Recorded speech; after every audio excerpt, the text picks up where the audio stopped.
Hello everyone, welcome to another episode of Cooking with Christie. I will be making Christmas pretzel buttons.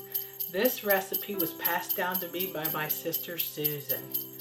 This is a great recipe your kids will really enjoy.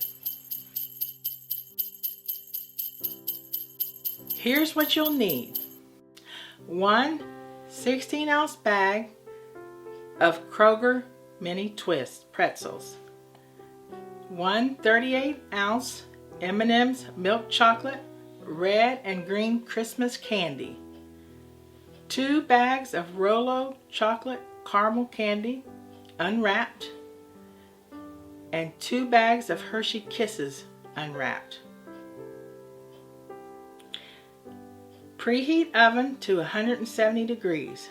Line a baking sheet with foil. Lay pretzels close together like a puzzle on the baking sheet. Place a Hershey Kiss on top of each pretzel. Do half of the pan.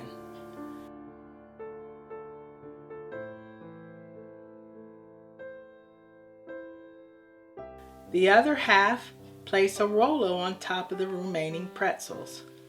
Place in oven for around 5 minutes until the chocolate starts to melt slightly. Remove from oven and press an M&M right on top of the Kiss and the Rolo. Press it down towards the pretzel. Make sure you let them cool completely before you serve them or package them up for gifts. You can also refrigerate them for about a half an hour or so. Eat and enjoy. Merry Christmas!